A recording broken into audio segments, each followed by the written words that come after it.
What's good, everybody? What's good? Okay, so y'all, y'all see that title that I put in the thumbnail? Um, I'm basically gonna tell y'all about how I'm gonna go to somewhere where it's more quiet, cause I didn't came over here by that where it's pretty noisy, cause the freeway is right here. So I'm about to tell y'all how I fought my ex and I almost got kicked out of my apartment. Now, hold on, y'all. Now, This was during the time I was living in Texas. So this was about like 2023. This was around 2023. I was dealing with a woman, and if y'all watch my last videos, a few of my videos where I talk about you should stay out of other people's relationship business because they end up being back with the person, and you trying to look out for a person or whatever and their best interest, and you see that they're in like a violent relationship. I said that because I've experienced things pertaining to that very subject, like in my own personal life. I talked about how I was dealing with a female and we didn't get along. We did not get along. We wasn't supposed to be together. This was when I was dating women. God saved me from that lifestyle. I no longer date females and stuff like that or have an attraction to them. I rebuke all these incubus, succubus spirits in Jesus' name. You're all bound and cast down. So I don't deal with females at all anymore. I don't have an attraction for them or any of that stuff, like I did before. But this was in 2023, so it's only been a few years that I've been saved. But still, this was a very vital moment in my life, because this was right before I got saved, and I was dealing with this woman. This woman was very, very obsessive over me, very, persistent with not leaving me alone. She was very violent. She had a drug problem.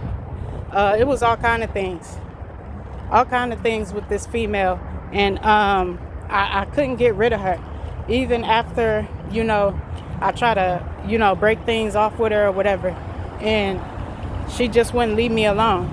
So this is the same female that I told y'all about, where when I moved from Mississippi to Texas, she was the same female that helped me find my apartment where I stayed at in Texas for 3 years. So she helped me. I give her that, but at the same time, I give all the glory to God, because God used her to help me. She wasn't just the one that just helped me get an apartment and helped me get on my feet. Like I don't give man all the glory. I give God all the glory. So at that time, she thought she had like a say-so over me, because she helped me get in that apartment or whatever. And then when the agreement was, she will help me find the apartment, and she was living on her own, had her own little house and stuff like that. She had her own like studio. So I didn't understand why she wanted to hurry up and move in with me, knowing like we had just met and stuff like that, and me being nice and persuasive or whatever. She kind of persuaded me, but I didn't have to let it go on, but I did. I was like, you know what? She helped me. I'm going to let her move in because she kept acting like she wanted to move in. So right after I leave Macomb, Mississippi, because I told her I started talking to this woman right at my breaking point of me having to leave Macomb, Mississippi, because I was renting out my homeboy one of his rooms in his house where him and his wife stayed, and they were about to have another baby. So they needed that room, which is understandable. They had helped me out a lot. So I appreciate, the little things that they already had done for me. So I was looking for a place. And I started talking to this woman. I met her on Facebook dating. Don't do that. Don't do the Facebook dating because it's freaking horrible. All the dating websites is horrible. I just want to say that because I got firsthand experience in being on all them sites and meeting all type of different people. Don't go to them sites because you don't meet nobody good on there. But anyway, I met her through that. I was telling her my situation, like, yeah, man, I need to find a place because, man, I got to leave my homeboy house and I got to find an apartment, but I can't find nothing out here. And I told her I was in Mississippi. I was in, the sticks of Mississippi, Macomb, Mississippi. And I was just like, man. And she was like, why don't you come out here to Texas? You'll find a place real fast. And like, my first initial thought was like, hell no. I was like, no, because I don't even know you. And I know every time somebody try to meet up with somebody that they don't know, stuff go bad. I was like, nah, I'm good. I'm good. I don't even trust that. You feel me? So at first I said, nah, I'm good. But then as time went on, I was like, you know what? I am pressed for time. And I started getting desperate. I'm like, well, I was like, you know what? I ain't got nothing to lose. If I do go out there and meet up with this girl and she helped me find an apartment and I don't find one, I was like, the worst that could happen is me having to sleep in my car or get a hotel or whatever. So I was like, you know what? Whatever, I'm gonna do it. So I just went out on a whim. I was like, all right, you know what? I'm gonna take you up on your offer. Boom. I packed my stuff, made a date. I packed my stuff. And I drove out there. At first, she didn't think I was really coming out there. I was like, I'm going to come out there. And you feel me? And you feel me? You said you're going to help me? And she was like, yeah, I'll help you. I got all the connections. I know where all the low-income apartments are. And you'll get in for a good price. You'll get in fast. And she knew the area because she grew up around there. And this was a woman that was a little bit older than me. At the time, I was like 31, something like that. No, probably like 30, 31, 32 or something like that. And she was like 44 or 40 something. So she was a little bit older than me, and she was a white woman, mind you that. I'll just say that, the color and stuff don't matter, but I'm just painting a picture here of so you could see what was going on, So she didn't think I was coming at first. So I drove out, and it took me 4 hours from where I was in Mississippi to drive to where she was in Port Arthur, Texas. And I got there in like 4 hours. So she didn't think I was coming. And I hit her up early in the morning. I was like, I'm coming. I'm on my way. And she was like, all right. And then when I called her halfway through my trip, I was like, hey, I'm almost there. Be ready. I'm going to come pick you up. And she was like, you're really coming? And I'm like, yeah, I told you I was coming. And she like, oh, okay. And she didn't believe it until I pulled up. And I was like, I told you I was coming. And she was like, okay, well, I didn't know. I thought you were joking because, some people, they don't be serious. I was like, man, I was serious. I need an apartment. You know what I'm saying? And, I just took the help that she was offering. It wasn't that I was trying to use her. Like, I couldn't use her for anything. Anyway, she had her own stuff going on. She was staying in the back house where her mom stayed. And her mom was staying with some old man. and they stayed in the back of his main house. He had a main house that was a beautiful big house, and he basically let the house go. Like, it looked like that house ain't been lived in. Like, it looked like it hadn't been lived in for years. Like, I'm talking years. It looked like stuff needed dusted, cleaning. It was dark in the house, and it was a big old like 2-story house. And I'm like, God, he let this house go, and he had 2 like back houses in his backyard. He had a beautiful backyard, and it had like 2 like, I want to say it looked like sheds, but he turned it into a mini apartment. Those sheds, he turned them into apartments, so they were back houses. So she stayed in one, and her mom and the older man stayed in the other one. So anyway, that's what was going on at the time with her situation. And she had just got out of jail, and she told me that up front, and I didn't judge her for that. I was like, man, we all got issues, we all got stuff that we going through. I'm not gonna judge you for it. You feel me? I'm like, I got my own issues. I done been through the system with that stuff. I was like, I know how it is. You trying to get on your feet, I'm trying to get on my feet. You feel me? So that's how I was going about it. So, but that should have been a red flag. Like, you went to jail? And mind you, I didn't really ask her, what did you go to jail for?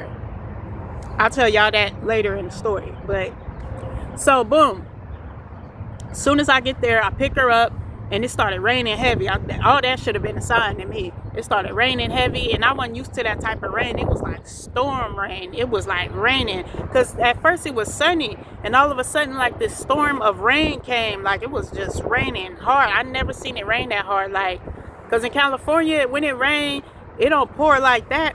I mean, it rains in certain places, yeah, like if it's a storm or something, but we hardly have storms. We in sunny California. I never experienced that type of rain and storms, and I didn't know that was a storm. That wasn't just rain. So, because they stay by the Gulf Coast of Texas, the Gulf Coast area, Port Arthur. That's the Gulf Coast. I was like, okay, we by the water. That's why it storms so much out here. Okay. And we weren't that far off from Louisiana, Mississippi. That's where I drove from. So, that's all the Gulf Coast area. So, boom, it started raining, but we still kept going. She took me to this one apartment. This was the first apartment she took me to, and I didn't go to any other one, because the application interview there or whatever, for me filling out the application there and doing the one-on-one with the management there, it went so well, and I had such faith that I was going to get in that apartment, because I was calling that lady before, and she called her before too, I think, and we kept talking to the lady like, hey, do you think there's a good chance that I get in here? She was like, yeah, if your background come back clean and everything seems right, and you have the application fee and everything. And she was like, hey, if everything check out, you need references and stuff like that, if everything checks out, she was like, yeah, you should get it. And I was like, I got all that. My family even sent me money for the application fee, because I didn't even have that much money for the application fee. I used all my money. I think I had paid my homeboy like the last month's rent there, because I didn't know if I was going to come back or not, so I just gave them rent. But so I was like kind of broke. So, but anyway, my family looked out for me. They sent me some money for the application fee. Boom. I gave them the money for the application fee.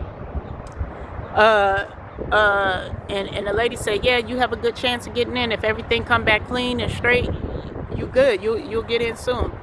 So I put in the application and stuff like that.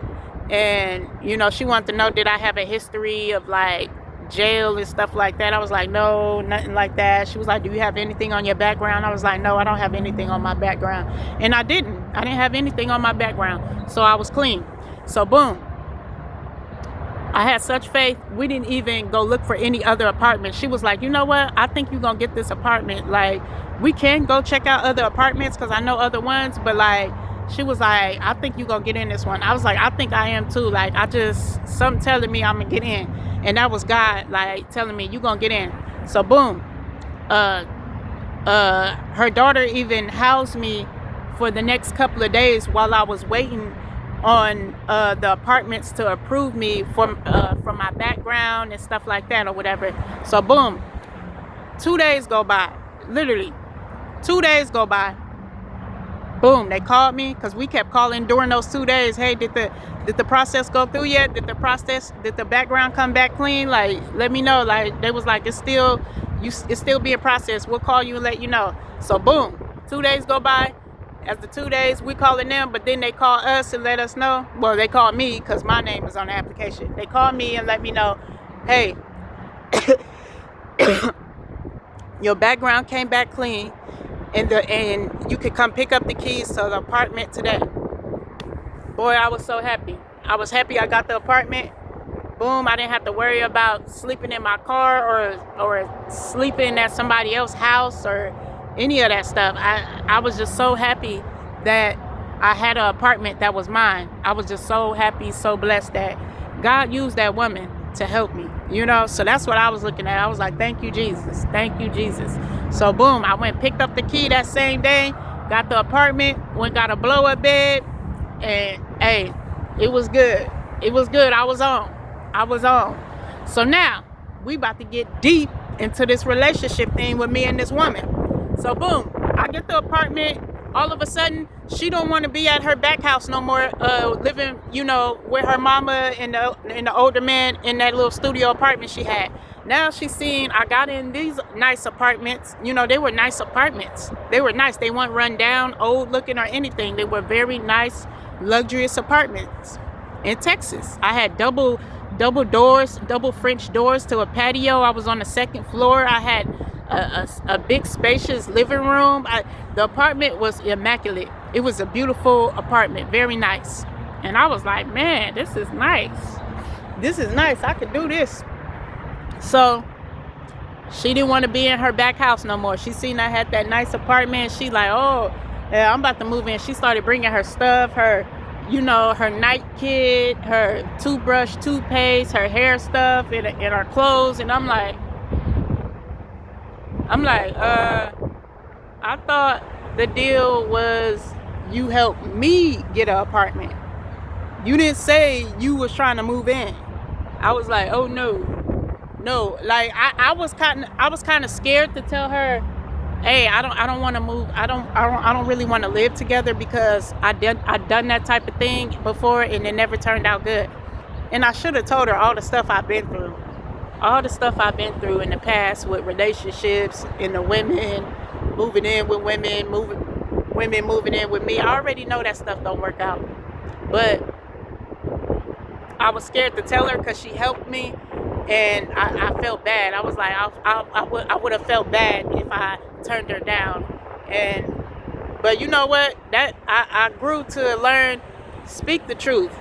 It don't matter if they get offended by it or whatever. It's not like she was homeless. She had a whole studio apartment to herself.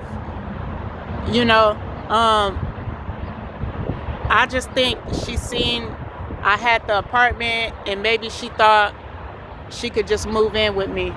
And I should have stood up. I should have stood up for myself and said, no, you can't move in. But I didn't. So I let her move in. She got all her stuff. I took her to go get the rest of her stuff. Everything was cool for the first, I say maybe a few weeks. Once it got to like a month, start bumping heads. She started getting comfortable. I'm looking at her phone now to see, what she about. I look in her phone. She got all type of dudes texting her, talking sexual,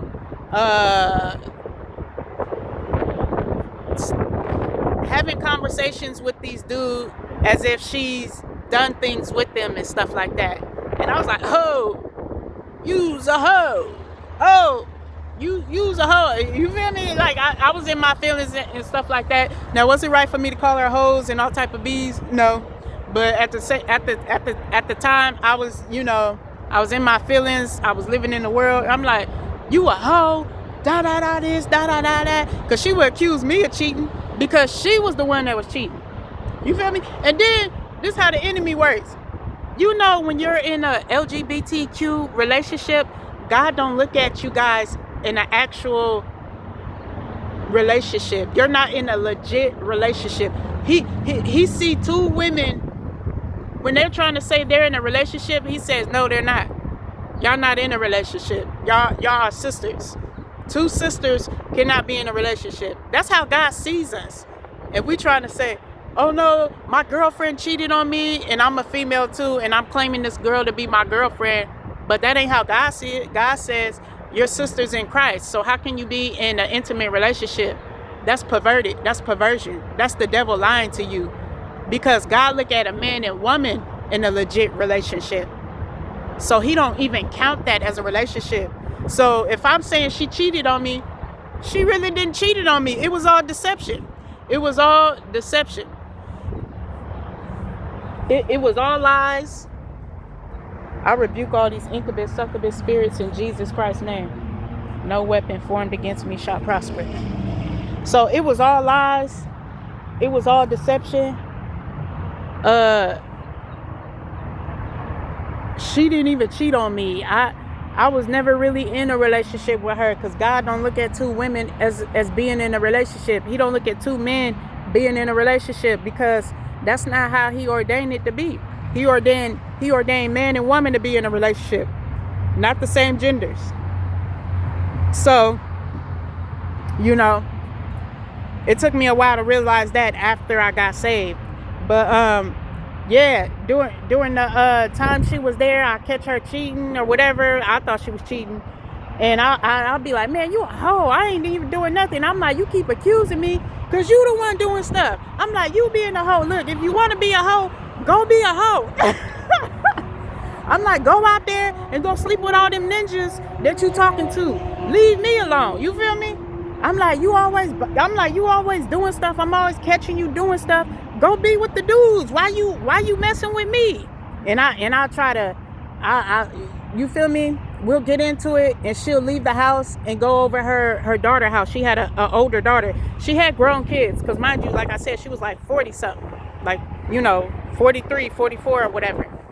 So she was in her 40s and she had grown adult kids.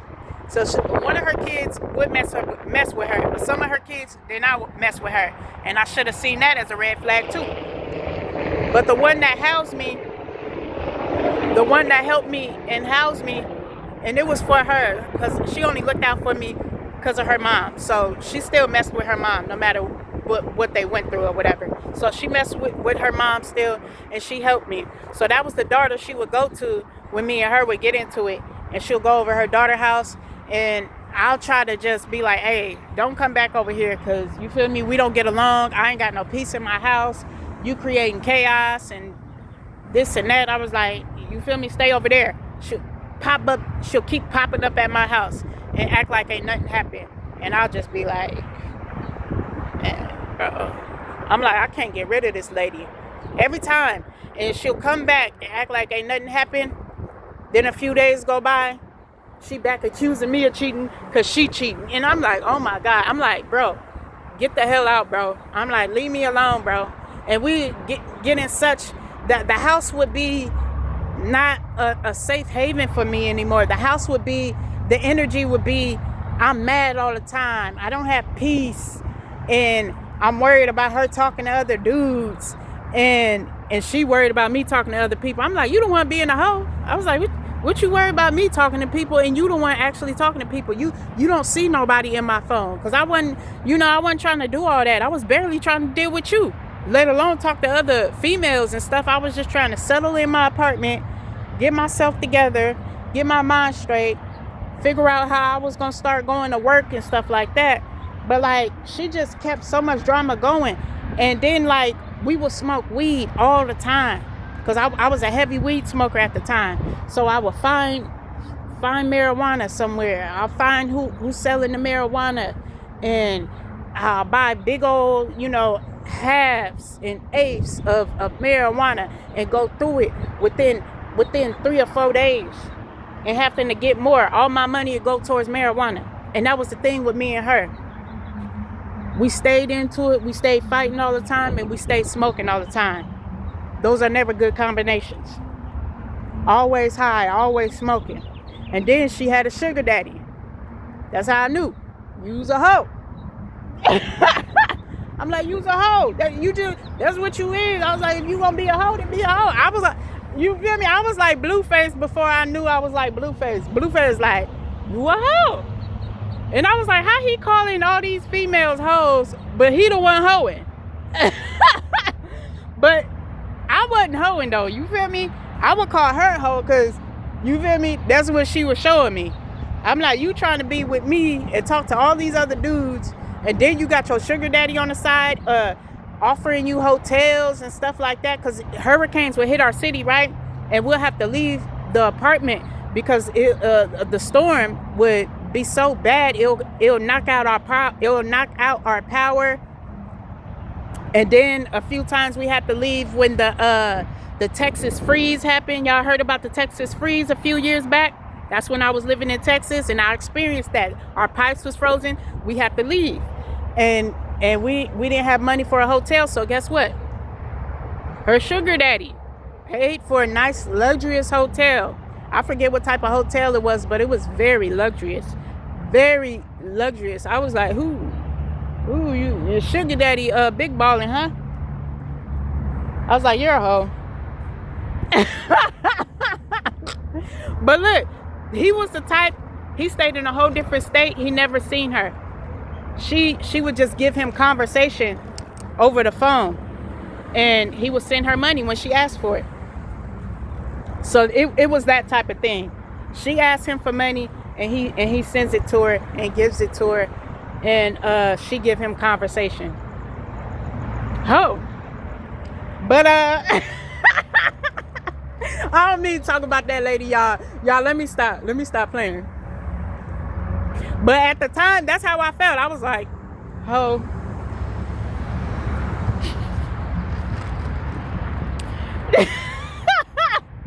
Y'all, it is not funny, but I'm sorry, y'all. That's just how I felt at the time. That's just how I felt at the time. You feel me? And I mean, I couldn't complain, but at the same time, I was like, I ain't about to let this hoe play me. I was like, you dirty hoe. But anyway. So anyway, let me stop. Let me finish the story. So anyway, storms would come. We would have to leave town and go get a hotel. And her sugar daddy would send her the money. And somehow I would try to be cool with it, even though I wasn't cool with it, because I was kind of jealous. I was kind of a jealous type, but I wasn't jealous to where I was starting issues with her. She was jealous and paranoid and starting issues with me because of the things that she was doing. She was being a HO behind my back, thinking I don't know what's going on. But I already seen your phone. I already know what type of woman you is. I already know how you get down. But she was the type to latch on to a person. And I remember when she told me when she was in jail, she had a girlfriend in jail, and her and the girlfriend would disturb the whole cell block with their arguing and fighting. And I noticed that's what she was doing with me. And I'm like, you're used to this. I'm like, I'm not used to this shit. I'm like, you're used to fighting. You told me out your own mouth. You and your girlfriend, whatever it was, would disturb the whole cell block, and they got tired of y'all stuff because y'all would argue and fight all the time. That's exactly what you brought into this relationship with me. I was like, I ain't for all that. All that arguing and fighting, and I ain't got no peace in my own house. I was like, you gotta go, bro. And every time I tell her to leave or whatever, she never wanted to leave. So it went to one night, she was being a hoe, messing with her baby daddy and stuff like that. I'm like, cool. I wasn't even tripping. I was so over the back and forth, and so much time went by. I was there for like 3 years. I'll say like the last year I stopped messing with her like that. So for over 2 years, me and her was like, we was low-key rocking together. I ain't gonna lie. So it became like this cycle. She would call my family and tell them all kind of lies and tell them about the drama, and they be like, girl, what you got going on over there? She was like, girl, why don't y'all just break up? I was like, I tried to break up with her. She won't leave me alone. She keep popping up at my house. I kicked her out. I drove her back to her house where the back house was, and she keep coming over my house. She keep finding a way to come back to my house. One time I kicked her out because we got into it so bad, arguing and fighting, and my neighbors will see and stuff like that. And I'm like, just go. Just leave me alone. Like, stop bothering me. Man, she'll keep popping up at my house. So I kicked her out. I closed the door, and she got her stuff and left or whatever. Then she came back. Banging on my door in a frantic state of mind or whatever. And she like, help, the police is after me. I'm like, bitch, I ain't letting you in even if the police was really after you. Because I knew the police wasn't after her. She was just on that stuff. And I found out the woman did Fitty. She did fentanyl. She did spice. No, I don't think it was fentanyl. She did spice. Now, if y'all learn about spice, that's that UGG that be having you tweaked out of your mind. It's like synthetic heroin in the form of weed, but it does more to your mind than weed. It I don't know, it puts you in a state to where it gets you really high, and it's a different type of high than marijuana. I ain't gonna lie, she had me try it one day. That's how I knew that I gotta get this woman out of my life, because I tried the stuff with her. And I don't smoke no spice, because I know that stuff that's synthetic heroin. And I smoked it. I smoked it with her, and I did not feel right. I did not feel right that whole day. And I was just like, she was like, yeah, take it easy when you take this. And I'm like, I took a puff. I was high than a kite. It was one puff, and I was high than a kite. I was like, ooh. I was like, I don't like this. I was like, I don't feel right. And she was like, hold on. I'm like, bitch, what you mean, hold on? Bitch, I feel like I'm about to have a panic attack. I was like, I don't like this. I was like, I wish I didn't take that stuff. I was like, I wish I didn't take that stuff. That stuff, I don't feel right. I was like, I need to shake this stuff off. And all I could do is wait for the high to go down. I didn't take another puff of that. But her, she was smoking that stuff like a choo-choo train. And then she would get even more crazy on that stuff. And I'm like, damn, I gotta get rid of this girl. I'm like, I don't know how to get rid of her. She won't leave me alone. We get into it, we fight, we argue. It was one time we got into it so bad, and this when she was doing the spice in front of her daughter. And me and her got into it in front of her daughter, and we fighting, physical fighting. Because she hit me like she did something to me and got bucked with me in front of her daughter. And I didn't care if that was her daughter there. I was like, if y'all jump me, but you ain't about to put hands on me, lady. So she did something to me. She hit me or whatever. She did some type of sucker move to me or whatever, like hit me. And I was like, bitch. and I jumped on her on the couch or whatever. It wasn't right. You feel me? I felt bad. You know, I would always get the best of her because, you feel me? I just, you know, I'm not you. I got a problem with people putting their hands on me. Don't put your hands on me. I'm like Jocelyn from Love and Hip Hop. Don't start swinging your hands in my face. Don't start swinging your hands in my face, because I get scared and I start knocking the bitch out. You feel me? That's how I was. Don't put your hands on me, bruh. Because I'm lethal to handle my business. I'm liable to handle my business, and I get lethal with it, with these hands. You feel me? Now, I ain't the biggest, baddest person, but you gonna get this work if you put your hands on me. Now, I never try to put my hands on nobody. I don't put my hands on nobody first or none of that. But if you put your hands on me, I will protect myself. Just know that. So she did some shicey stuff in front of her daughter, put her hands on me. I was like, bitch. I jumped on her on the couch or whatever, because it was like a sucker punch or sucker move she did to me or whatever. And she was tweaking out. She was on that stuff, and she was like, she backhanded me or something. And I'm like, bitch. I jumped on her and like I choked her out on the couch. I flashed out, bro. I flashed out so bad on her. And the daughter, she had her kid with her too, and that's why I felt bad too, because she had her kid there. And she was like, you guys stop. And she like, Mom, stop. And I was like, bitch, I'll kill you, bro. And I'm just like, oh my God, that wasn't even me, y'all, because I don't even act like that. I'm not a violent person, but it's like every time I get in these relationships that are violent, it causes me to get violent, and it's like a different character come out of me. And like, I don't act like that, bruh. I'm not violent. You know, I'm not a violent person, and I didn't like who I was when I was with her. And I'm not trying to blame her, but it was hard for me to get rid of her. And I didn't want to deal with her no more, but she would not leave me alone, y'all. That was the thing. So I felt like I had to whoop her ass. I'm like, bitch, you don't get the hint yet? Get the fuck out my house. I kept having to whoop this woman. And whooping her ass didn't do nothing either. She kept coming back. Y'all, I'm sorry, y'all. It ain't funny. I kind of laugh at it now. But at the time, I had no peace. And I only knew how to fight back when people get physical with me. I only knew how to fight back. And I didn't know what else to do to protect myself against this woman. Because I'm like, bro, just leave me alone. Get out my house. Get out. So it was one time she left the house or whatever, and then she kept coming back, and then we still arguing, still fighting. So one time we get into it, she go back to her back house, you know, where her mom and stuff stay at or whatever, and I find out she messed back with her baby daddy, and I'm like, cool, maybe you'll stay over there. That wasn't the case. She messed with her baby daddy and tried to come back to me. And she was so persistent with not leaving me alone, knocking on my doors, texting me. And I'm like, bro, and acting like ain't nothing happened the next day. I'm like, bro, once you with your baby daddy, like, go back to him. Why is you bothering me? I'm like, I don't want you, bro. I don't want you. I don't want no dealings with you. You're toxic, bro. I'm like, I don't want nothing to do with you. Like, leave me alone. Go on about your business. I'm not even tripping. Let me live my life. And she felt like, since she helped me get that apartment, she felt like she had a right to be there. And I'm like, you got me fucked up. I'm like, you got me fucked up. Okay?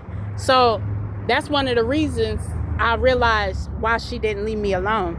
And then she had some kind of soul tie with me, because it's not normal. Okay, if you're arguing, fighting with a person, and the person is telling you, I do not want to deal with you, I don't want to be with you, and I'm constantly cussing you out and telling you, go do you hoe, and stuff like that. First off, if somebody talked to me how I was talking to her, and the things I did to her, like fighting her all the time, like, you feel me, choking her out, I had to choke her out, because she kept sucker punching me and doing shiesty stuff to me, and hitting me and getting physical with me. All I know how to do is get physical back. So if I got treated like that by somebody else, I ain't gonna lie, I would leave that person. I would have left me. If I was her, I would have left me. I've been like, nah, you ain't gonna keep whooping my ass. Nah, I'm cool. You feel me? We don't go together anyway. We too toxic. You feel me? She that wasn't the case with her. She could not take the hint. She wanted that toxic cycle to keep going. So it was hard for me to get rid of her. She would come back to my house and try to be like we cool and like we still in a relationship. Bitch, I don't want to be in a relationship with you. You didn't burn that bridge. You didn't burn that bridge. So she would stay at the back house or whatever. She no longer stayed with me, but she kept coming to my house, and like I would let her still spend the night, but we still would argue and fight and stuff like that. And I was like, I don't know how to get rid of her. I was like, God, that it just drove me to smoke more, to be honest. I didn't know what else to do but to smoke more, because I was like, I can't get rid of her. I was like, I can't get rid of her. I was like, I don't know what to do. And my family was even telling me, Shatara, you're gonna have to leave that apartment. I'm like, hell no. Do you know how much my rent was? Take a guess, y'all. This was in Texas. Big old beautiful Texas. Now, I wasn't in the trenches. I mean, I kind of was in a kind of ghetto area, but it wasn't ratchet ghetto. It had a lot of black people and stuff like that, but I wouldn't say it was like ghetto. It wasn't people all hanging out in front of the stores. Like, it was more ghetto in other areas in Texas, but the area I was in, it wasn't that ghetto. But then it had the black folks and stuff like that around, and you know, it'd be fights in our apartments, but our apartments weren't run down or anything like that. They were very luxurious, very nice. They had gates with codes in it. They will break our gates and stuff. They do that out here. They break the gates so you ain't got to put the code in, and they ain't got to hassle with, you know, trying to figure out the code to get in the gate or whatever. But, you know, it was very nice. We had security. It was very nice apartments. But, like, did it have its moments with being ghetto. You know, I guess, but what area don't? What area don't, you know? Now, I couldn't get rid of her. I would try to leave her or make her leave me alone. She would not leave me alone. I just didn't know how to get rid of her. She would spend the night. We would argue and fight. And it was some nights we get into it. I'll just go sleep on the couch and let her have my room. Cause I'm like, I don't want to freaking argue. Like, I'm tired, bro. Like, my body was literally tired from the arguing and the fighting that this woman would cause in my life. So I would go lay on the couch. And I stopped messing with her, being intimate with her after she messed with her baby daddy. I was like, you a hoe, I'm cool. I'm like, you a hoe, I'm cool. I don't want to deal with you. I was like, I'm cool. I don't know what type of STDs or diseases you may have. I'm like, I'm good, bro. I'm like, I don't want to mess with you. And she realized that. She knew that. Like, you don't kiss me. Or I'm like, I'm not kissing you. You was probably doing something with a man. I was like, no. Go kiss that man you were laid up on. I was like, no, sir. I was like, I don't want you. I don't want you. So anyway, yeah, it got to the point to where she like, I know you don't feel the same way that you used to feel about me. I'm like, bitch, you didn't been, bro. You didn't been burnt that bridge. I was like, my feelings for you been went out the window with all this arguing, fighting, and then you a HO. I was like, oh no. I've been emotionally detached myself from her. I just couldn't get rid of her because she wouldn't leave me alone. And it's like, when a person don't want to deal with you, give that person that respect and space to leave them alone. Because I ain't gonna lie, that's stalking. She was stalking me, bro. She was stalking me. So anyway, now I'm about to get to the heavy, the moment to where this is the fight to where I almost got kicked out of my apartment dealing with this lady. So like I said, we would fight so often, all the neighbors would know about us. All the neighbors knew us for fighting and arguing. So it was one day, it came to a point to where she wasn't coming over my house no more because I didn't allow her to. I finally just put my foot down.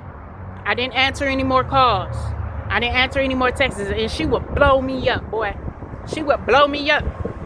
It would be like 100 texts, 50 phone calls, 50 missed calls, 20 voicemails. It was ridiculous.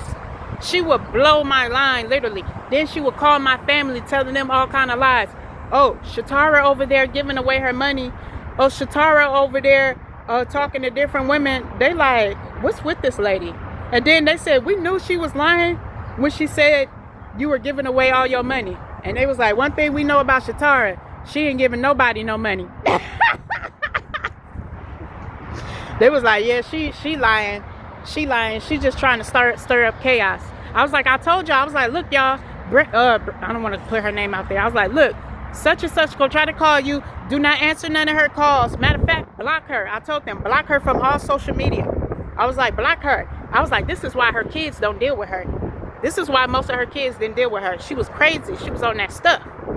So I was like, stop answering her calls, y'all. Don't do it. I was like, this lady is crazy.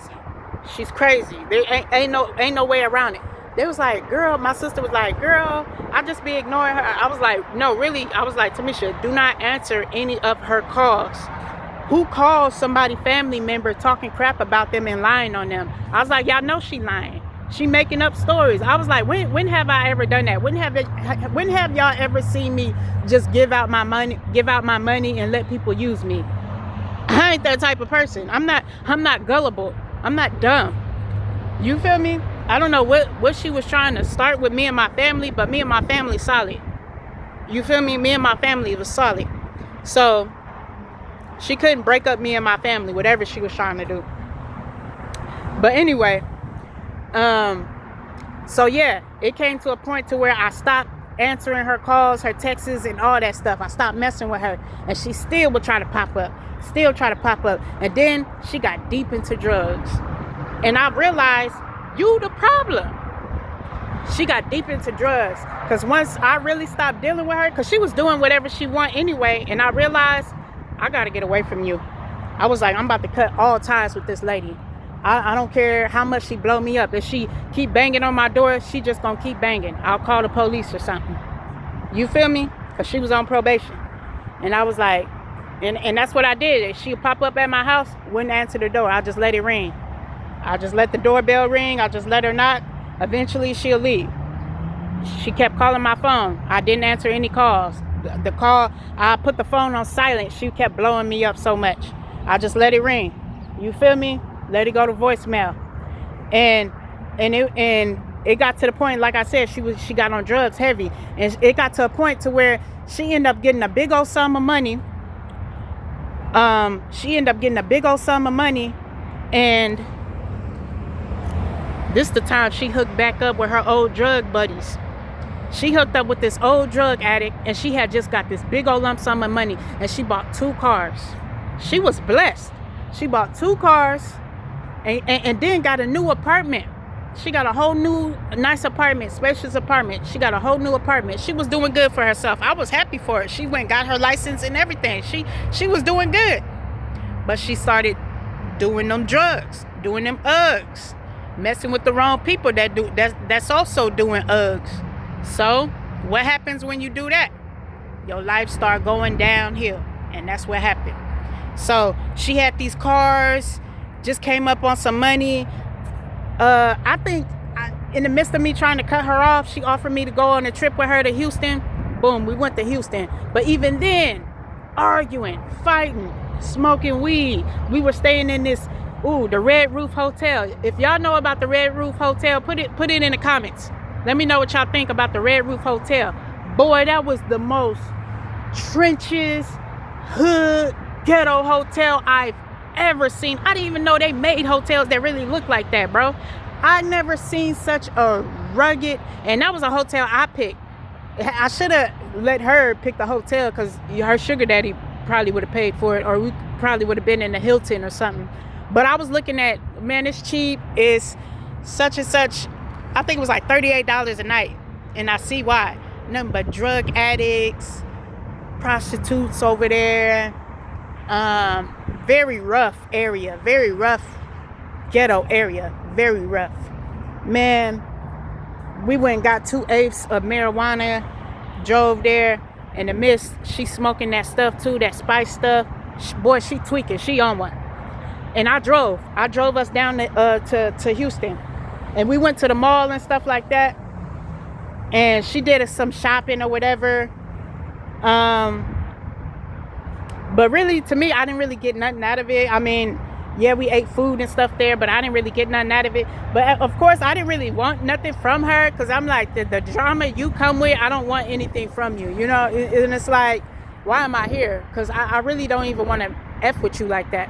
You know, we don't get along, and you trying to butter me up, you know, trying to go to Houston, but it's like, it's not working because we don't get along. Like, you want some other stuff. You tweaking. We can't get along because you tweaking. You need to go to God. You need to fix yourself. But we both needed God. You feel me? And I was just mentally and physically, my body was so tired of the arguing and fighting. And I remember she was driving too one day. I think we had switched. Once we got to Houston, I drove to Houston, and then we got into it, and she left me at the gas station or something. This is how I was like. This was how I was like, you know what? I'm cutting her all the way off. I'm cutting her smooth off after this, boy. This was the same night we got into it. As soon as we got to Houston, that same night, we got into it. I told her, let me out the car, because she was driving crazy. I think that's what happened. And I think she left me because I was mad. I was cussing her out. I'm like, bitch, you trying to kill me? I was like, bitch, trying to kill me. I was like, bitch, if you flip this car, bitch, I'ma kill you. I was going crazy. I was like, pull over and let me out. I was like, let me out, Brandy. I was like, let me out this car. Y'all know, y'all seen that movie? What's it called? Carmen. Carmen with Beyonce and Bow Wow and Mos Def. If y'all ain't see that, go check that out. The hip hop opera. It had the brat in there. She was the narrator. Bruh, that was my movie. But I reminded myself, I'm like, dang, that's how Bow Wow sounded when he was in that car. And the dude stole the car, and Bow Wow was like, let me out this car. Let me out this car, T. And I was like, oh my gosh. But I found myself saying it like that, but like, this wasn't no movie. This is real life shit right here. You feel me? Like, I don't mean to cuss, but this was real life. She was driving erratic. She was on one. She was off that spice, and we was arguing and fighting. And I'm like, bitch, let me out the car. If you gonna crash and try to kill yourself, hey, do it on your own time. I was like, let me out this car. And she pulled over. And I get out the car. I get out at the gas station. And she drove off. I'm like, bitch, go on. I'm going to find a way home. You feel me? And while she was gone, she got into an accident. I was like, the problem is her, man. The problem is her. Like, she is the most irresponsible person that I ever met. Like, she needs to be watched over. Somebody needs to watch over her. And she's a grown woman. But it's like the way she manages her life, it's out of control. That's how I knew, like, after I finished dealing with her in that relationship and God completely removed her out of my life, it took God removing this woman out of my life because I couldn't do it. Like I said, I couldn't get the lady to leave me alone. I tried to break it off with her. Most people, you just tell them, hey, I don't want to be with you no more. They'll be like, okay. They go date somebody else. You feel me? You would think that's how it go, but not with her. She did not take no for an answer. I'll be straight up with her. I don't want to be with you. I don't want to do this toxic stuff. You're a hoe and this. I was cussing her out, blatant disrespect. You feel me? Because she took me there. I don't want to blame her, but like, I didn't have no peace around this lady. She brought me out of my character every time, bro, because she'll be tweaking and doing the most extra stuff.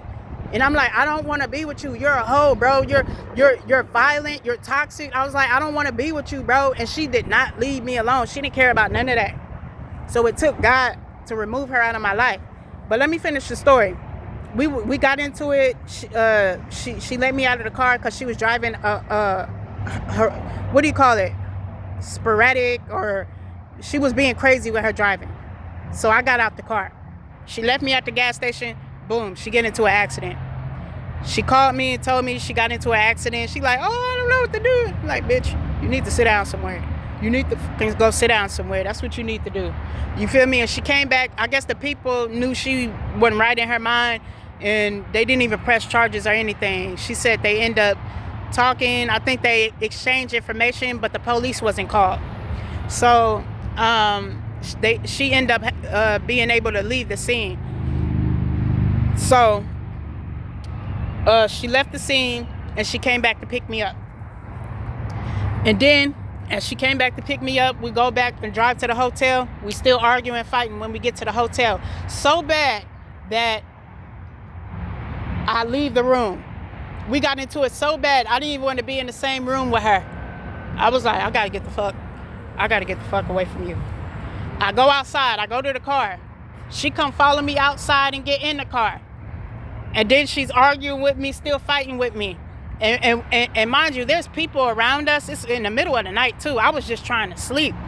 And she kept arguing and going on with me. And I'm like,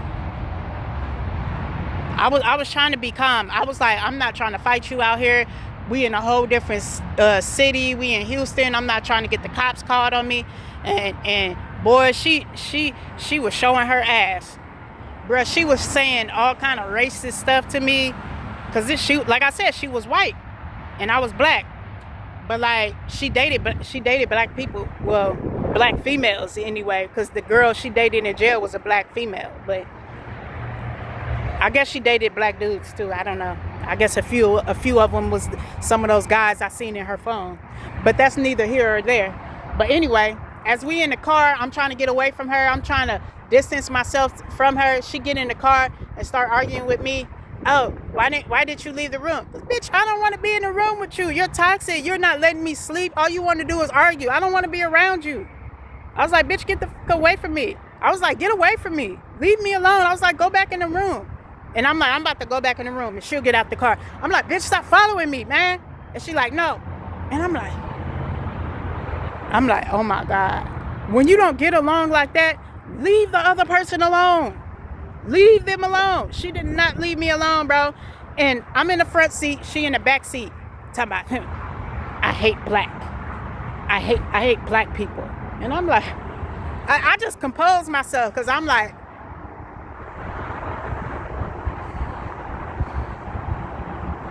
I was like, she want me to flash out so bad, bro, because she know I'm in a different state. Not a different state. Well, I am in a different state from my family. But my home was in Port Arthur or whatever, you know, where my apartment was. So if I get arrested in Houston, I'm not going to have no type of transportation. And I was like, she was like, I hate blacks. I hate black people. And I'm like, boy, I'm glad I had me some weed that night, because, boy, I was like, I'm like, bitch, I'm not going to put my hands on you because you want me to go to jail tonight. I was like, you want me to go to jail tonight? I'm not. But I tell you this, bitch, you say that shit one more time. I was like, bitch, you say that shit one more time, bitch, I'ma hand you your ass. You feel me? I'ma hand you your ass. Say that shit again. Say it again. Say it again. Yeah, I thought so. Boy, she was testing my gangster, boy. Boy, she was testing my gangster. She was like, I hate blacks. You better be careful around here. They don't like black people. And I'm like, oh, really? What they gonna do? I'm like, what are you even gonna do? And I'm like, yeah. She want me to go to jail tonight. I'm like, I ain't going to jail. I was like, I ain't going to jail over this bitch. I'm like, I ain't going to jail over this bitch. I was just like, you know what? They words hurt. Okay.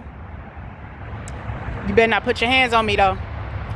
You put your hands on me, bitch. It's curtain closed. It's curtain closed. You put your hands on me, bitch. You're getting all this smoke. And she knew, don't touch me, because bitch, it's going down if you put your hands on me. And then you calling me all type of racist slurs. I don't like blacks. If I'm not mistaken, I think she said nigga under her breath. I was like, oh, woo. Hey, I was like, hey, you don't want to go there with me. Best thing you should do is shut your mouth right now, bro. You need to shut your mouth right now, because I'm silent for a reason. But if I'm not gonna be too many niggas and all this stuff. I'm not gonna be too many N-words, and especially the way you're saying it. It ain't like you a black girl that grew up in the hood and that's just your lingo. No, you meant that as a racial slur, like ER, like near with the ER. So I'm like, keep playing with me if you want to, bruh. Keep playing with me, and I'm gonna show you what a nigger gonna do. Okay? Because it's just like, bruh, you so low, you so petty, bruh. I just knew once I got back home, I was like, I'm cutting this bitch off. I'm cutting her off. And then on the drive home, leaving Houston, we were still arguing the whole time. Couldn't even enjoy ourselves anywhere because we did not get along. Her mom even said that. Her mama see us argue and she was like, you guys can't get along for 5 minutes. And I was like, yeah, tell me about it. I was like, you need to tell your daughter to leave me alone. She won't leave me alone. You know what I'm saying? And she'll talk so much crap about me to her mom, to her brother, to her kids, and to my family. And they was like, well, why are you still dealing with her? Get away from her. Stop dealing with her. And she the one didn't want to leave me alone. They couldn't say it was me. I kept coming to her. No, she kept coming to me. I don't know what type of sick stuff she was used to, but I wasn't used to that stuff. So anyway, after the trip from Houston, she was driving crazy or whatever. And I said, let me drive, because you driving crazy. And I'm not going to get in a car accident and jeopardize my life because of you. I was like, get out the car. Let me drive. So I drove. And it was her car.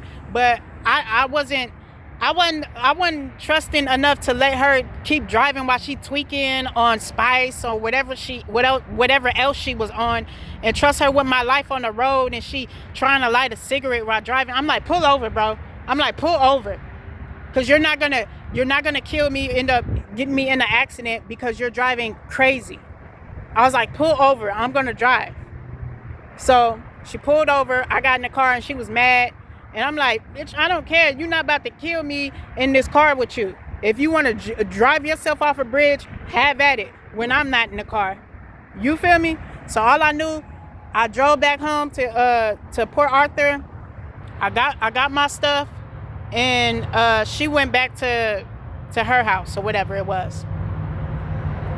So it came a point in time where I didn't bother her. She didn't bother me for a while. I think maybe like a month or two. She left me alone. And it was like, finally I got peace again. But then she started coming back around. And the drama just continued, man. The drama just still continued because she was on that stuff. And even before she was on that stuff, she was just a drama-filled person, you know?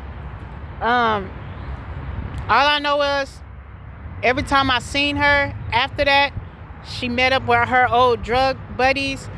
They beat her up, took her car.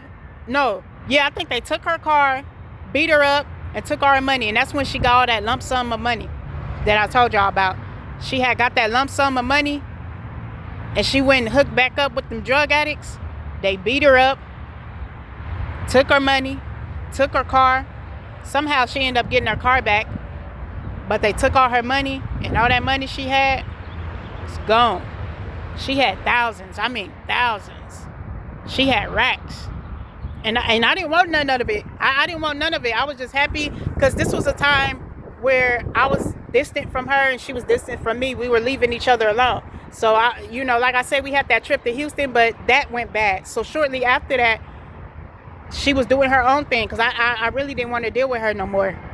And she kind of seen it too. And she, I think for a while she was like, okay, I'm gonna leave her alone. And then like somehow she came back in my life trying to stir the pot up again. And I'm like, bruh. And then she was so far gone. She didn't even look the same. She would wear old clothes now. She looked like she lost weight from being on a drug binge. And I just knew she was on drugs. I was like, yeah, stay over there. And she would pop up at my house and say, yeah, I know you're in there. Come out the house. You think you're gonna stay here and live here and have peace? I'm like, bitch, yeah, and you're gonna go to jail if you keep on bothering me. I'm like, you damn right I'm gonna have some peace because I ain't messing with you.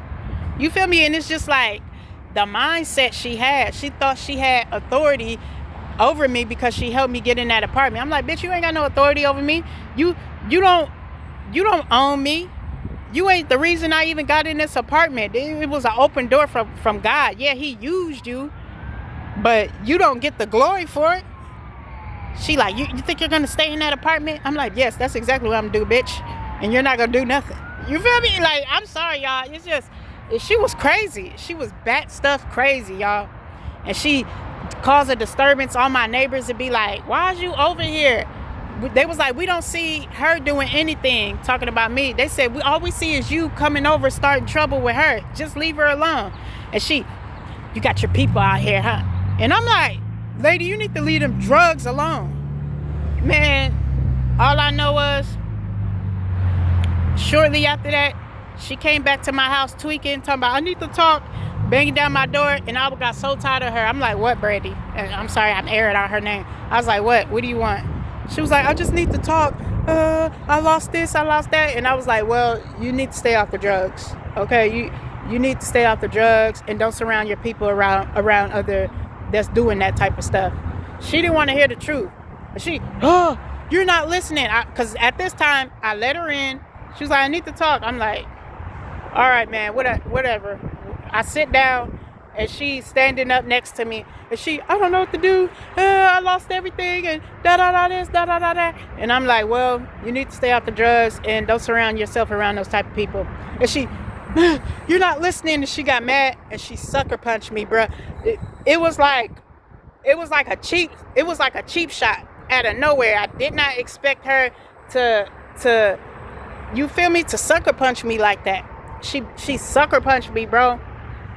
Boy, what she do that for? She sucker punched me.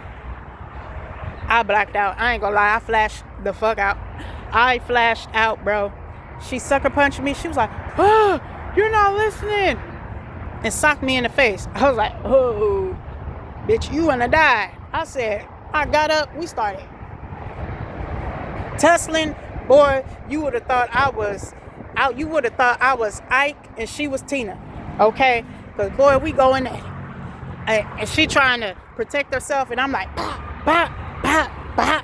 I get her on the couch or whatever.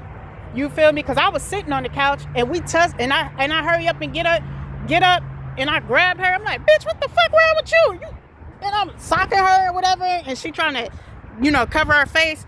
And somehow I got her on the couch. And I'm just swinging at her on the couch, but she protecting herself real good on the couch.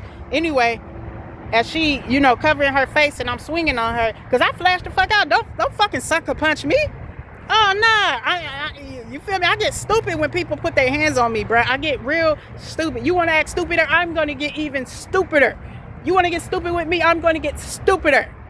You act like you ain't got no sense? I ain't got no sense. I'm going to beat the pope out your ass. You put your hands on me? Oh. So I'm giving her this work. Bah, bah, bah, bah. You feel me? And she covering herself. So I'm thinking she not feeling it. I'm like, nah, this ain't good enough. I got her up off the couch. I'm like, bitch, you want to sucker punch me? I'm like, bitch.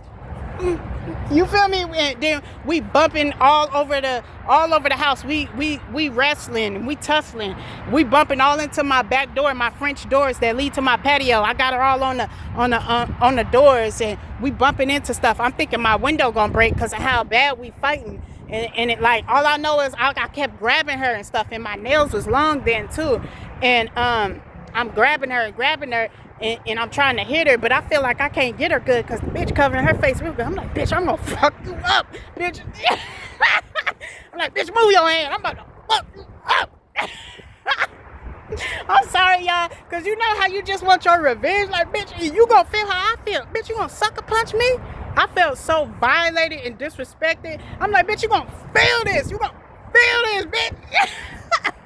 I was fucking insane, bruh. I was insane, bruh. I went crazy. All I know is I kept grabbing her and trying to hit her and punch her. And I didn't think my shots was landing, but apparently it did. So anyway, I'm wrestling her. I'm fighting her. And all I know is I thought to myself, I'm like, man, I gotta stop this shit. I'm like, I gotta get this bitch out my house. All I know is as we fighting, I run to my door because we were steps away from my door by the patio door. We were steps away from my front door by my patio door. So this is what happened. Let's say I'm right here by the patio door in this area. And let's say the patio door right here, right? No, the patio door right here. I'm sorry, y'all. The patio door right here. And you know where my sweater is right there? That's where the front door was. Okay? So I'm like, as we fighting, I'm like, you know what? I gotta get this bitch out of my house. So I'm like, I run to the door. I open the door. I open it. I grab her. Boom. I drag her, literally. I drag her out the house. Boom. I knew it was cameras watching and people probably watching and hearing. So I run back in the house and I close the door and lock it. And I look out my peephole and I see her on the ground. And I ain't gonna lie, I felt bad. I felt so bad in my spirit, and I knew that was God. Like, this stuff gotta stop between you and this girl. Like, this stuff gotta stop. You feel me? Because I felt bad. I beat her up. I was like, but I felt bad because I'm like, I didn't want to beat her up, but I flashed out. Like, you don't sucker punch me. I wasn't even looking for a fight, and then you sucker punch me. I can't turn the other cheek. I'm not Jesus. You put your hands on me, you gonna get this work. You feel me? You gonna get this work. I'm sorry. You feel me? But I felt bad when I seen her and I looked out my peephole And I'm like, man, I ain't want to do that. But you feel me? I'm like, you put your hands on me, bitch. Then what you want me to do? Bitch, you getting all the smoke. You ain't learned your lesson. You feel me? So I threw her out the house, dragged her out the house, and her shirt ripped. So it was like she was in her bra or whatever. And I see her like rattling, scrambling around trying to put her shirt back on or whatever. And she was crying and stuff like that. And I felt so bad. But I just wanted her out, and I didn't want to deal with her. I didn't want to deal with her. I didn't want to deal with the drama no more. I was over it. So she said something and was cussing me out or whatever, and she went downstairs, and she had a car still, and she went downstairs to her car, and I noticed her purse was still on my coffee table and her keys and stuff. So I grabbed her purse, and mind you, I'm in my lounge clothes. I'm in a white beater and my shorts, my basketball shorts. You know, I was at home lounging. So I noticed it outside, and I noticed her purse on my coffee table. So I grabbed the purse.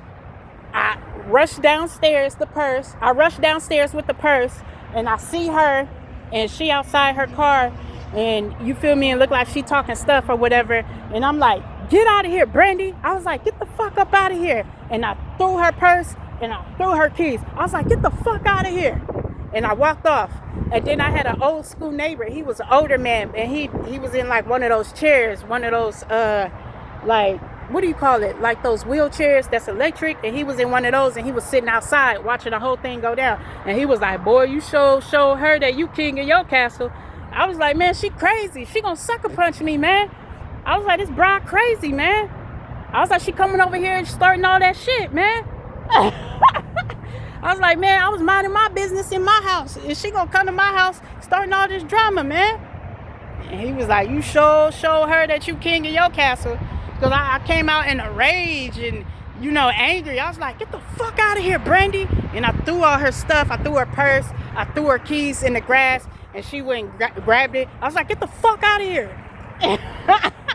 and I went back in the house. You feel me? And I was just like, man. And then guess what happened? I get a knock at the door early in the morning next day. And then I forgot to tell y'all, this broad's so crazy. In the midst of us going through all this drama, she had ended up, remember I told you, she no longer stayed with me, but she ended up getting her own apartment. But then she ended up leaving that apartment and getting an apartment in my same complex. I kid you not. She ended up getting the apartment in the same apartment complex that she helped me get in. That's one of the reasons too why she kept popping up at my house, because she was only a few feet away from my apartments. So she wanted that drama to keep going with me and her, and it wasn't gonna last. So she had a unit in the complex and I had a unit. So the property manager come and knock on my door and say, hey, did you and Brandy have an altercation? And I was like, yeah. She put her hands on me and she fought me, and we fought in my house, and I got her up out my house. That's exactly what happened.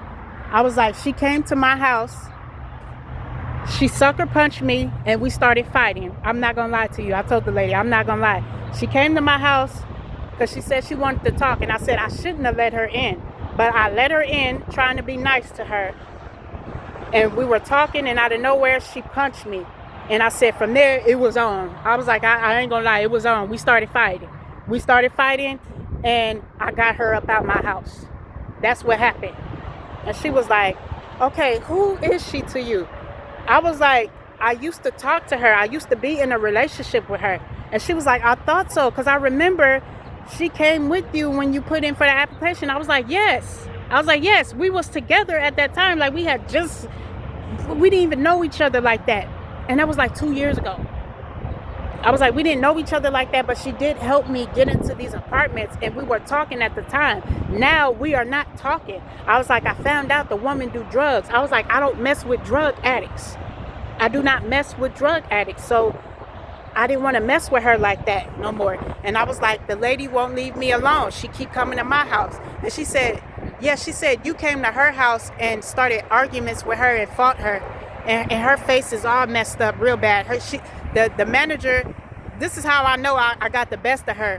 When the manager told me, yeah, her face is all messed up. I was like, I was protecting myself because she punched me and we started fighting and I had to protect myself. I was like, she came to my house and she said, you came to her. She told the property manager that I came to her house, but they got her on camera coming to my house and they seen everything that went down. They seen everything. And she said, okay. And she said, yeah, she called and tried to make accusations towards you. I was like, that's a lie. She was like, yeah, she said you came to her house. I was like, that's also a lie. I did not come to her house. I wasn't even messing with her. I didn't want to be bothered with her. So why would I go to her house? She came to my house. She tried to get me kicked out. That's what she tried to do, but it didn't work. She was caught all on camera. We got cameras all around the complex. You think you're going to lie to the people and they not see the truth? They see you on camera coming to my crib, fighting and arguing with me. And they seen all the multiple times that you popped up at my house arguing with me.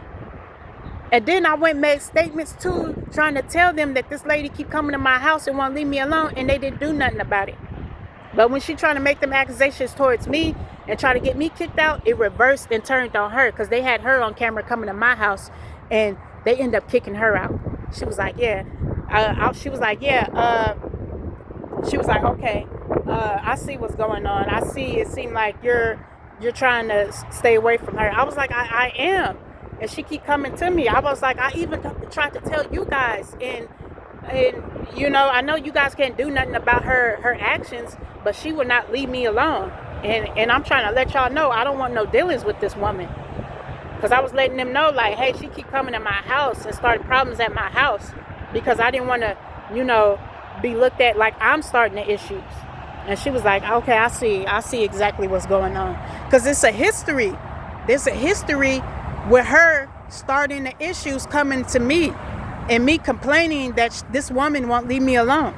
So she looked at the evidence on that. You know, she looked at the evidence on that. And she said, yeah, I thought I was going to have to kick 2 people out. So she was already going to kick the girl Brandy out. But I guess she was going to kick me out too because we were fighting. But I told her I was trying to protect myself and I didn't want no dealings with the lady. But the lady kept coming to my house and she hit me and we fought and I got her up out of my house. That's what happened. And she said, okay. So it was basically self-defense. I was like, yeah, it was self-defense. I wanted her gone. I didn't want no dealings with the lady, but she kept coming to me. She kept coming to me. She did not want to leave me alone. So yes, I fought her. And yes, she got beat up. I feel bad for it, but she didn't want to leave me alone. I don't want to say she deserved it, but hey, she was looking for a fight and she got it. I didn't want to do that, but it came to that. You know what I'm saying? And I did it. I didn't want to fight. I didn't want no dealings with the lady. So the property manager was like, yeah, okay. I thought I was going to have to kick 2 people out. And I was like, no, I didn't want any problems, you know? I was like, I didn't want any problems. But she caused that by coming to my house. So she said, okay, I'm going to just go handle the situation with her then. I was like, thank you. You know, and that was that. So I didn't get kicked out of my apartment. But she got kicked out. She got kicked out. See, when you try to do evil stuff, it flips and turns around on you. She ended up getting kicked out. And then the crazy girl ended up calling me and said, you know, that shit that happened ended up getting me kicked out of my apartment. I'm like, bitch, you got yourself kicked out. That's what you get for trying to get me kicked out, and you got kicked out. Have a nice day, bitch. And I didn't say it like that, but boy, I sure wish I would have. You feel me? But I did tell her, no, you caused yourself to get kicked out. You came to my house trying to start drama and you got yourself kicked out. That's your fault. You feel me? That's basically what I said. But I shouldn't even answer that call because I shouldn't have had no kind of contact with this lady. This lady was obsessed with me. Why would you still even contact me after all that fighting and arguing? And you try to get me kicked out and you got yourself kicked out. Why would you still contact me? You still want the drama. But I told her, you got yourself kicked out. Have a nice day. Try to blame me. No, you got yourself kicked out. And you try to get me kicked out, but it didn't work. They caught your ass on camera, dummy. You got yourself kicked out. You feel me? So, yeah, y'all. And I ain't gonna lie, after that, she kept coming back to my apartment, y'all. She didn't let it go like that. She kept coming to my apartment, tweaked out on drugs. Talking about, I know you're in there. Come outside. I'm like, bitch, you need to get help. You need help. They need to lock your ass up. They need to lock you back up. You 5150. You crazy as they come. You cuckoo for Cocoa Puffs. You going off your rocker. I rebuke all you incubus, succubus spirits in Jesus' name. So yeah, she kept coming to my house too, popping up every now and then. And this one time she popped up, she was tweaking bad on drugs. And she was like, I know you're in there, come outside. I'm like, bitch, leave my house. Because this is what happened. I went to my mailbox. And when I'm coming back from my mailbox, I see my neighbor across from me. And he be seeing all the drama with me and her because he lived right across from me. He lived right next door to me. So he said, yeah, that crazy girl just bust your windows. And I'm coming back from my mail, checking my mail. And I was just like, what? He said, yeah, that crazy girl, she bust your windows to your house. And I'm like, oh, hell nah. So I go by my apartments. I keep on walking and I look just to make sure I don't see her in sight. Because I'm like, she bust my window, so that let me know she got a weapon. I'm like, okay. So I walk to my apartment and I'm looking out to see if I see her. I don't see her in sight. So I'm like, okay, it's clear. So I run up my stairs. Boom, boom, boom. I go upstairs, close the door, lock it. I see my window busted too, right before I go inside. I'm like, this crazy bitch. I'm like, bitch. This bitch bust my windows and she slashed the tires to my car. She slashed 4 of my tires, all 4 tires to my car. I'm like, this bitch crazy, bruh. She crazy. So anyway, boom. I go inside. I go outside my patio and I see her. She come back and she's standing downstairs looking at my balcony talking about, yeah, come outside. Da, da, da, da. She got all the neighbors out watching and she just causing a major scene. And I'm like, bitch. I was like, put that knife down. I was like, put that knife down. Boy, I'm going to give you a run for your money. Put that knife down, bitch. I'm going to whoop your ass. I'm like, I'm going to whoop your ass, bitch. Bitch, you want another ass whooping? You about to get it, bitch. Man, because she had me so hot, she wouldn't leave me alone. This was the most toxic relationship. I've been in some toxic relationships, y'all. But this was beyond the most toxic relationship I ever been in. And it wasn't even a relationship. It was just pure toxicity and chaos. Pure toxicity and chaos. So, look, y'all. She had a knife with her. And she had a knife. I was like, oh. I was like, yeah, you better hold on to that knife. Because that's your protection right there. But bitch, you come back up here, you getting all the smoke. So, I guess she was planning on stabbing me up or whatever she was trying to do. Cut me or whatever. And she like, come down here. I was like, nah, bitch, put the knife down. And you gonna get everything you want. Because she knew she couldn't see me. She couldn't see me with these hands. But she came with a knife. I was like, you ain't about to do nothing with no knife to me. Because first off, I'm not stupid. I'm not going to go down there and you try to shank me up. I already been through that when I was a child. So I see the devil was trying to repeat the same thing. Because, you know what I'm saying? I've been through a situation like that when I was younger in my youth. Dealing with knives and stuff like that. And I ain't going to lie, I pulled the knife on another girl that stabbed up my cousin or whatever. And that's a whole nother story. But in this case, this woman had a knife trying to come at me with it. And I was like, I ain't stupid. I ain't going down there. But if you put that knife down, you getting all this smoke. I was like, put the knife down. I was like, put that knife down. Because I'm going to beat your ass. I'm like, I'm going to beat the brakes off you, girl. Put that knife down. She didn't put that knife down. She knew better. She better had a weapon. Because, boy, she knew she couldn't see me head up. She couldn't see me head up. Now, I ain't the biggest or the baddest. But like I said, I will defend myself. I guess she was used to all that fighting in jail with her ex. Not over here. You ain't getting the best of me. I'm gonna wear you down. I'm gonna wear you down. Now, not that that solve anything, but I'm not just gonna let a person put hands on me and me not protect myself. You know what I'm saying? I don't even like to fight, but I will fight. You know what I'm saying? So anyway, I'm like, man, I'm about to call the police because your ass tweaking again. I was like, I ain't got time for this shit. I called the police. I'm like, yeah, this crazy lady is over my house again, and she got a knife, and she didn't bust my windows and popped all the tires to my car. I was like, can you please send somebody? And they, oh, what's your address? What's your phone number? And is she there right now? I'm like, yes, she's here right now. I got her on camera. And they like, okay, we're gonna send somebody. They took so long to come, and the bride was still there, because she was still in that apartment. Even though she got kicked out, she was still in that apartment. Crazy, y'all. So anyway, she was still there. They pulled up. Nighttime had came, because it was daytime when the stuff went on, and nighttime had came, and the police popped up. They called me and said, okay, they're outside. And I come outside. I'm like, yeah, you see, I had the phone. I was like, you see this woman? She's been harassing me for months. Came to my house, starting all type of drama, and she will not leave me alone. She just came to my house today. You see her on camera. She has a knife in her hand. She bust my windows. You can see the damage, and she popped all the tires to my car. And guess what they gonna say?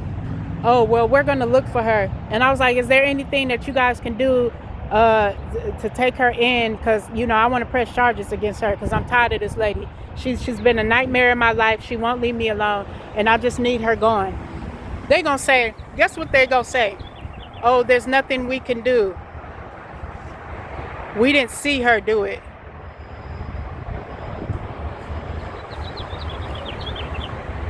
I was like, man, I went off on them. I said, what do you mean there's nothing you can do? Ain't y'all the police?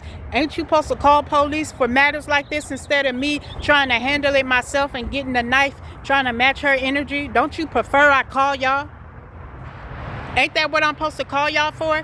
What do you mean there's nothing you can do? Well, man, we didn't see her do it. What the fuck does that matter?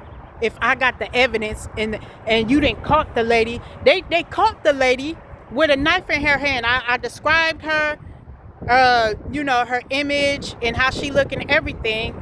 Described the clothes she got on, her hairstyle and everything. They caught her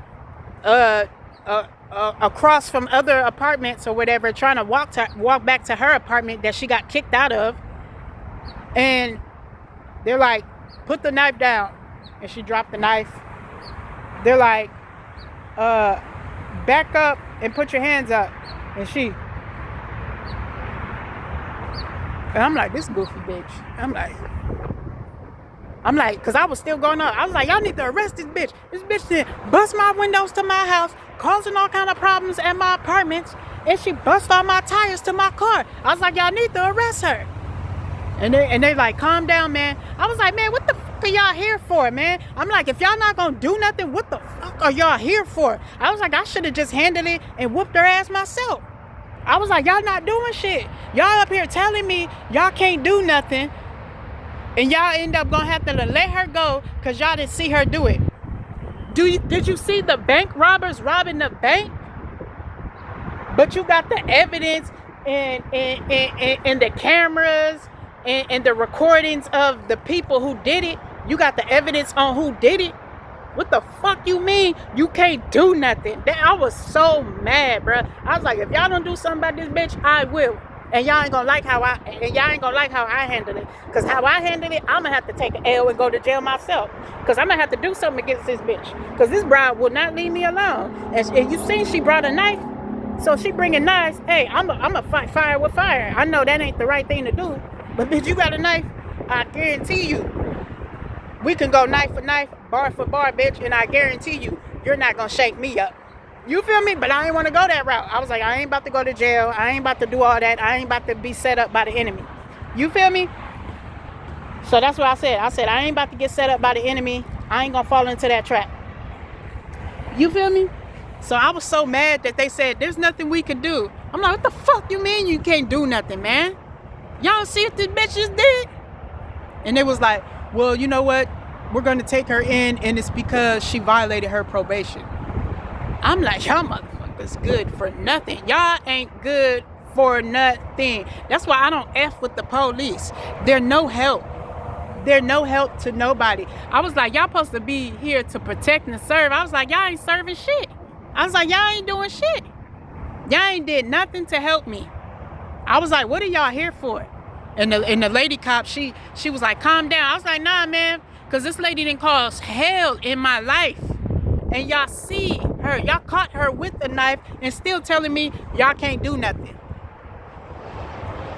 Ridiculous. I was so behooved at what I was going through, and that the police really don't give two F's about any of us. They don't give two F's about any of us. And I was just like, God, and that's when I was like, God, if you don't handle this woman, I'm going to handle it. I might have to go to jail for it, but if it come to that, it's going to come to that. Because I can't get this lady off my back. I was like, I was willing to even go to jail. I was like, if they don't do nothing against her or to protect me, I was like, I'm going to protect myself. And the only way I know how to do is fight back. She trying to fight me with knives and stuff. I was like, I guess I got to get a knife next time she come. And you feel me? It's either her or me. That's how I was looking at it. I was like, it's either her or me. You feel me? If she coming with knives, I was like, she come back here with a knife, I'm going to be ready. It's either her or me. That's how I was looking at it. I was like, it's gonna be her too. I was like, it ain't gonna be me. She ain't gonna catch me slipping. I was like, it ain't gonna be me. I was like, God, if you don't handle this, I'm gonna handle it. I was like, I'm gonna handle it. And I at that point, I didn't even care. I was like, I can't get no peace, man. And I probably should have left or whatever, but my rent was so cheap. My rent was like $150 when I first moved in. And then it went up to like $250. Still cheap. I'm paying $1,000 for rent in California right now.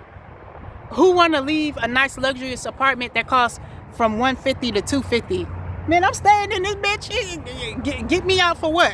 Who leaving? Who moving? Not me? You feel me? That's why I'm like, I ain't moving nowhere. I ain't moving nowhere. You feel me? So, yeah, y'all.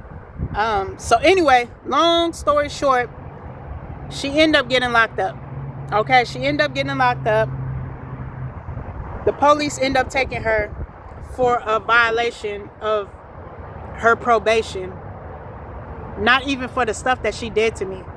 I'm like, I guess you could do anything then to people. You could go bust people windows, bust in their house, break in their house, pop all the tires to their car, vandalize their car. Oh yeah, she vandalized my car too, put a bunch of like weird stuff on my car, and I was just like, this lady is crazy, bro. She was crazy. Yeah, that was before she came and popped my tires and bust my window. She vandalized my car with some kind of weird stuff. I don't even want to say what it was. It was just some weird stuff. And I was like, man, this lady is crazy, bruh. I was like, she fucking crazy, bruh. But anyway, she ended up going to jail. And that's when my journey with God started. Because after her, I ain't gonna lie, I was like, no more relationships. I ain't gonna lie, I got in one more relationship, or tried to get in one more relationship after her. And that didn't work out, and it was very abrupt. It lasted like maybe a few months. And after that, I was really done. Because I was still traumatized from the stuff I've been through with the girl, with the lady Brandy or whatever. I don't care if y'all know her name. I just don't give a damn. But yeah, I was still traumatized from that. And I was just like, the new girl that I was dealing with, she wasn't nothing like her. But as far as the relationships with a female, it was something in me. I was just like, I'm done. I'm done, bruh. I'm done with these relationships. I was like, I'm done. I don't want to be in no more homosexual relationships. I don't want to fight with these girls. I don't want to wonder who you're texting or if you're talking to anybody else behind my back. I was like, I really don't give a fuck. I was like, I just want peace. I want to be by myself. I was like, I want peace, because I didn't realize I should have been letting myself heal. I should have been letting myself heal, but the enemy made me think, oh, I got to get in another relationship. I got to get another girl to entertain me, and that was the last thing I needed. I needed Jesus and to be healed. I needed to heal from that trauma. You feel me? That was trauma. I don't care what nobody say. They can say, oh, it sounds like you were abusive to her. She was abusive toward me too. She was abusive towards me, and I was abusive towards her. And it's crazy too, because God already knew everything I was gonna go through. Like when I got saved and I stopped dating the females, I was like, God, I'm done. I don't want to date women no more. I just want to be by myself, and I don't want to like women no more. I was like, take it away. And he did. He took it away. And he took away the weed smoking, all in like a short period of time. It was like months went by after that situation, after, you know, her coming to my house, starting all that trouble and popping my tires and busting my window to my house. Some time had went on, and as that time went on, I was seeking God. I was seeking God. I was listening to videos with people talking about God and their heavenly encounters. And I was listening to people speak scriptures and telling other people to speak scriptures over your life, and God will come in your life, and to accept Jesus Christ as your Lord and Savior. And I did that. And I asked God to take away the homosexuality, the feelings for women. And he did. He took it away, because literally I had no attraction to women after I prayed that prayer. It was so supernatural. I couldn't believe. I was on fire for God too. I just kept talking about God. Like my life had changed in an instant after that, because I kept talking about God, and my whole life became about God after that. My whole life just changed in an instant once I surrendered to him. So that's how I knew God was real too. I already knew he was real, but I didn't really see his supernatural work. And when I seen him do his supernatural work on me, I was like, oh, okay, he a big God. He got me to stop liking women. I don't yearn for women. I used to yearn for women, y'all. I used to yearn to be in a relationship with a girl. I'm like, let me just have a girlfriend that love me and stuff like that. And God, like, I love you, Shatara. I love you. You don't need another woman to love you. I love you. I'll love you even more than that woman could ever love you. Budokiyaba. In Jesus' name. God was telling me I can love you more than that woman could ever love you. In Jesus' name. I rebuke all you incubus, succubus spirits in Jesus Christ's name. No weapon formed against me shall prosper. So, look, you guys, my life changed tremendously after I gave my life to Christ. And after that, I had peace in my life for a little bit, you know? And I had peace. And then that stuff happened where the enemy attacked me, and I ended up going to jail. And I ended up being homeless for a little bit, and I ended up coming to California, and God gave me everything back, like sevenfold. Everything that I lost and went through in Texas, God gave me back sevenfold. So yeah, that was a journey, y'all. That was a journey. But nevertheless, I just wanted to tell y'all how I fought my ex, and I almost got kicked out of my apartment. But God didn't let it happen. He didn't let me get kicked out of my apartment. And I'm so grateful for that, because it was like her starting drama with me all the time. And I wasn't trying to start no drama with her. I was trying to distance myself from her and get away from her. But she could not leave me alone. And I knew, God, you're going to have to make this woman leave me alone, because I can't do it. She won't leave me alone. I need a supernatural God with supernatural power to stop this woman, to stop whatever demon that's making her to continue to mess with me. And I knew it was God that was gonna do it, because I couldn't do it. So anyway, her plan backfired. She tried to get me kicked out of my apartment. It backfired. She ended up getting kicked out of apartments. I fought her many times, and it was a whole bunch of drama, but God got me through it. And I'm here today to tell the story, y'all. I'm here to tell the story. When you know you shouldn't be with somebody, don't be with that person. When you know you shouldn't be with somebody, y'all, do not be with that person, y'all. Because I'm telling you, it's not going to benefit you. It's not in your best interest. You being lenient on the situation and saying, oh, I don't want to hurt their feelings. They helped me do this. Who cares? You telling the truth. If I don't want you to move in, you're not moving in.